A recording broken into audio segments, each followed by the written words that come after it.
Benvenuta, grazie. Sì, un gomitino, anche se spero sarai vaccinata ormai, no? Sì, sì. Vecchia muchacha immunizzata. È presente? Ok, divento serio.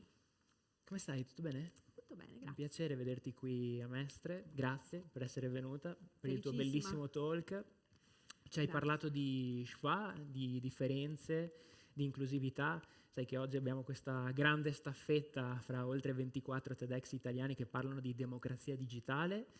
Ti chiedo subito, ma secondo te il digitale ed il suo linguaggio è democratico? Allora, dipende dai punti di vista, nel senso, sicuramente, come è già stato detto peraltro, il digitale può aiutare in molti casi a intanto far sentire le voci di coloro che prima non avevano una voce. Ancora fino a 15-20 anni fa, chi è che aveva una voce pubblica? Qualcuno che aveva un motivo per essere già un personaggio pubblico, quindi un politico, non so, un intellettuale, un VIP in generale. E se ci pensate, loro detenevano in assoluto il dominio della parola pubblica. Quando è che spuntava una voce, diciamo, non conosciuta? Ci sono stati degli esperimenti interessanti che hanno fatto storia, per esempio quando Radio Radicale a un certo punto apre i microfoni e scopre un lato B quasi dell'Italia, degli italiani e dell'italiano, che prima non era così noto. Oh mio Dio, le persone parlano davvero così? Oppure quando, non so, in qualche telegiornale si dà il microfono alle persone per strada. Però di norma la voce pubblica era di pochi, era un'aristocrazia, diciamo così. Cosa ha fatto la rete e soprattutto i social? Effettivamente ha dato voce a chi prima una voce non ce l'aveva. Poi, ovvio, sui grandi numeri ci sono molti che la usano così così, alcuni che la usano davvero male, no, per fare il male, e alcuni che invece ci fanno delle cose francamente molto interessanti. Per esempio, vediamo le giovani generazioni che fanno delle cose che già io alla loro età non avrei potuto fare.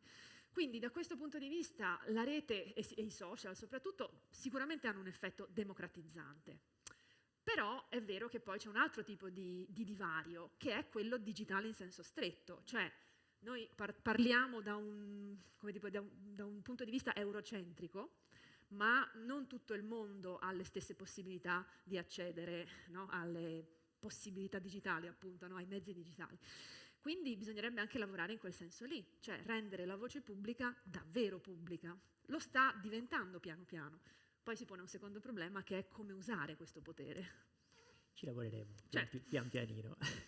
Senti, tu sei, come sociolinguista, diciamo, sei stata una cronista di queste trasformazioni che sta subendo la nostra lingua, no?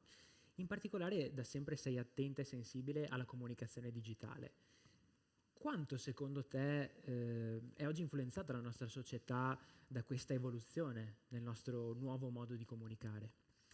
Ma allora, intanto secondo me occorre conoscere una cosa, considerare un aspetto, e l'aspetto è la società, la realtà che viviamo e di conseguenza la lingua che parliamo cambiano di continuo.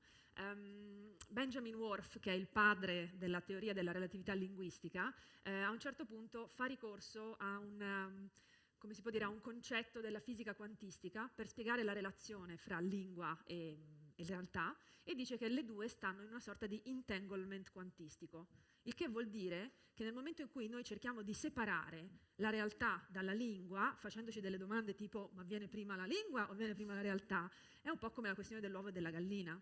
Cioè è una cosa, lui diceva, che occorre considerare nel suo intreccio. E quindi in realtà la lingua è cambiata di continuo. Il motivo per cui oggi lo vediamo di più è perché questo cambiamento ha subito un'accelerazione notevole negli ultimi 60 anni. E come mai? Perché prima semplicemente gli italiani non parlavano italiano. Perfino Manzoni, no, che ha scritto I Promessi Sposi, si sa in italiano, è venuto a sciacquare i panni in Arno, eccetera, eccetera, con gli amichetti parlava francese, cioè la lingua della cultura del momento era francese. L'italiano era ancora molto sperimentale, mettiamo così, ma soprattutto molto in vitro, cioè non era la lingua davvero usata dalle persone. Ci sono voluti 100 anni dall'Unità d'Italia, quindi dal 1861 più o meno 100 anni, ci sono voluti 100 anni di scuola e 100 anni di leva obbligatoria che costringeva i ragazzi, no, a mischiarsi, e quindi il friulano che si ritrovava col siciliano, naturalmente tendevano verso una koiné, una lingua comune, e quindi diciamo che questa lingua comune era l'italiano, o almeno un tentativo di italiano. Ma questi non sono bastati, ci è voluta un'altra cosa. Cos'è che ha insegnato l'italiano agli italiani? La televisione. In particolare, probabilmente molte persone conoscono il mitico maestro Manzi, che si occupava, no, col suo programma Non è mai troppo tardi, delle persone rimaste fuori da tutte queste innovazioni, cioè gli anziani. E consiglio sempre a tutti di andare online e cercare i video del maestro Manzi, perché io mi commuovo tutte le volte quando c'è la vecchietta che riesce finalmente a scrivere il suo nome dopo una vita da analfabeta. Rende anche l'idea al maestro Manzi di cosa voglia dire avere la parola scritta. Ti dà tutta un'altra consistenza nella società. Finché firmi con la X, diciamo che non puoi pienamente partecipare alla vita della polis, cioè della città in senso lato. Non puoi fare a pieno titolo parte della società. Questa è anche l'importanza della parola, parlata senz'altro, ma anche scritta. Senti, hai parlato di società, di città. Nel tuo ultimo talk per gli amici TEDx Firenze hai parlato di abitare la propria lingua. È un termine che a me come architetto, insomma, è molto caro, no? Cioè abitare un luogo, uno spazio vuol dire condividerne, plasmarne in qualche modo l'identità, no? Pensi che il nostro linguaggio oggi rifletta la nostra identità? Cioè lo abitiamo comodamente, con facilità, con agio? Dipende da come siamo fatti. Se rientriamo in quella che è stata per tantissimi anni la normalità, diciamo che la abitiamo più comodamente. Ovviamente il concetto di abitare la lingua è di Cioran, l'ho preso in prestito da lui. Lui dice non si abita un paese ma si abita una lingua, perché in realtà la cosa che ci rende tribù davvero non è il fatto di abitare in un luogo, è il fatto di parlare la stessa lingua. E fra l'altro, specularmente, l'aspetto di differenza, di alterità che istintivamente come animali ci dà più fastidio è parlare una lingua diversa. Cioè purtroppo istintivamente, questo lo dice Telmo Pievani, abbiamo una parte xenofoba che reagisce davanti soprattutto alla differenza linguistica, così con un momento di questa persona è una nemica, no? È un alieno. Comunque, tornando a noi, prendiamo atto di una cosa, non c'è da vergognarsi, però la società fino a oggi è stata molto normocentrica, è stata normalizzante. Vi faccio notare che la lingua stessa, nel 99% dei casi, credo al mondo, è costruita sul maschile, è androcentrica. Perché? Perché siamo tutti maschilisti? In realtà no, perché la storia è andata così, no? Cioè gli uomini hanno fatto la storia, le donne sono state molto spesso dietro le quinte.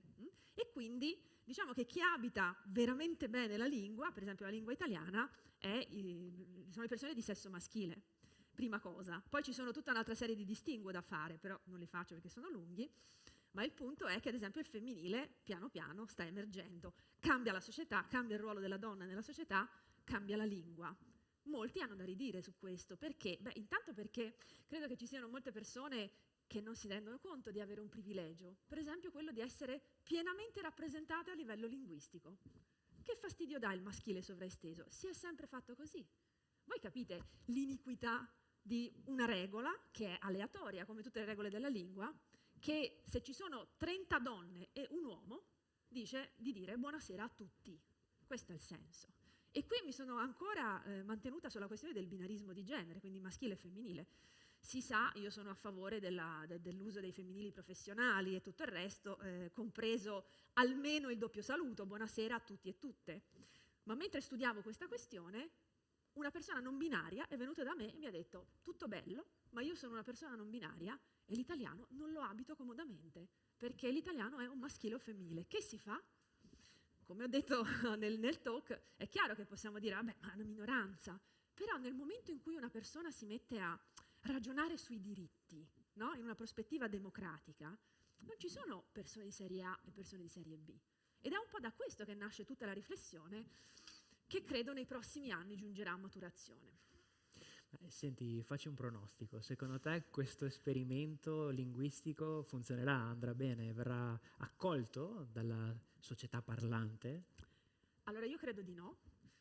Intanto perché non stiamo parlando di un'innovazione lessicale, cioè delle parole, che è lo strato più superficiale di una lingua e quindi è quello che può cambiare più velocemente. Qui stiamo parlando di morfologia, cioè del modo in cui appunto si declinano le parole.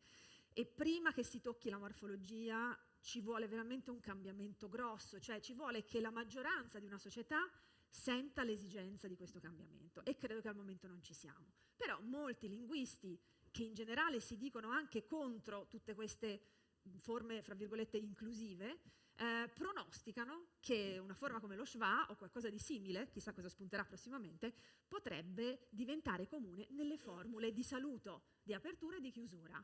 Quindi buonasera a tutte, tutti e tutte, una cosa del genere. Perché quelle sono, diciamo, delle parti formulaiche della lingua, e magari una persona, come si, per dimostrarsi inclusiva o accogliente con tutti, tutte, potrebbe pure appunto adottare anche a livello più ampio questa soluzione. Ma che entri nella grammatica la vedo dura. La mia speranza non tanto segreta, è riposta nelle generazioni nuove. Io non so voi, ma ho una figlia di 13 anni e lei non passa giorno che mi dica no mamma, ma noi siamo fluidi, cioè queste cose, maschile e femminile. E io dico bello tutto, va benissimo, io sono contenta, però ricordatevi voi ragazzi che questa fluidità non è gratis, ve la dovete tenere stretta, perché nel momento in cui voi arriverete alla maggiore età ci sarà una società che tenderà a normalizzarvi, no? Però se loro portano avanti questo progetto di fluidità, sono sicura che troveranno una soluzione, i linguisti del futuro, alla quale noi non abbiamo mai pensato. Largo ai giovani allora. Certo che sì, sempre.